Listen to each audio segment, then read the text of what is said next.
got you inside the JL here, and what we have is we're going to focus on how we can get, if you've got the pre-installed factory auxiliary switches, how we can get those moved over to where we can activate them, whether you want them with the ignition on or if you'd like to have them with the battery full-time power. So to do that, we're going to go into, on the main LCD touchscreen here, we're going to go ahead and go to the apps section. Go ahead and find the settings section, and then scroll down and you're going to find the auxiliary switches. And it wants a key in the on mode, so let's go ahead and take this over to run or on mode. There we go. Now here you're going to see each of those 4 switches. And what we're going to do is you're going to be able to come in here and see the individual switch, select it. And what this latching means is the latching is similar to an actual typical switch that you would switch on. It remains on until you switch it off. Otherwise, it would be a momentary switch, similar to like a spring back switch that you would press, and then immediately after release, it would come back off. And if we look down at the power source, you can have it set where you can set it for ignition, meaning the ignition has to be on for this circuit to work, or you can set it over to the battery circuit, so that way the switch will work whether the ignition is on or off.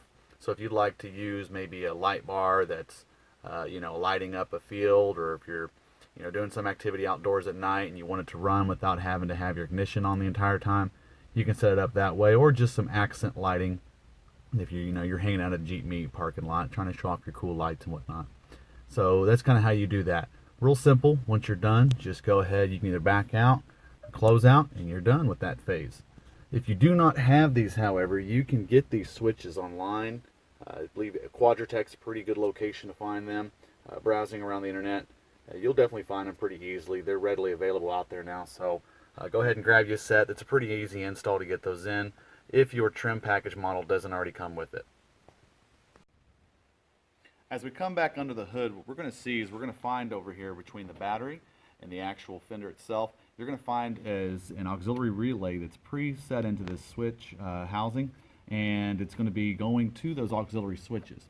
You're going to pull back. This is just taped under here. You're going to undo the tape. You can cut it. I would suggest just unwrapping it. It wasn't that hard. And you're going to pull that back. You're going to roll back the actual tape that bundles the wires together. It's a real easy tape to get through. You shouldn't need a cut or anything and run a risk of damaging any of the wire insulator. So you're going to look at the 4 wires here. You've got 2 small and 2 large. The 2 larger wires are rated for a 40 amp circuit, and the 2 smaller wires are rated for a 15 amp circuit. So how you know whether you need to use the 40 or the 15 is real simple.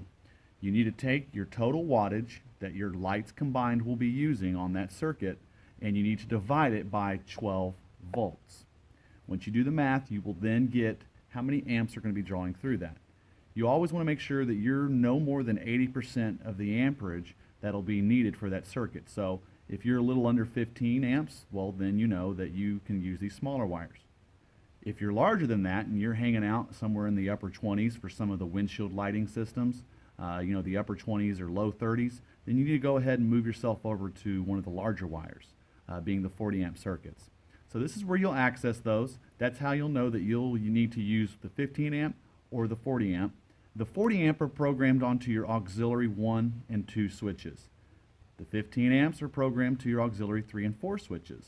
So that'll kind of help give you an idea of whether you want to locate some of the lights, maybe accent lighting that you can use, or low wattage, maybe a couple pods you can use on your auxiliary 3 and 4. And your heavier items, you'll be working off, some of your on-air systems, things like that, or even, like I said, the windshield lighting systems. You'll want to move them over to switches auxiliary 1 and 2.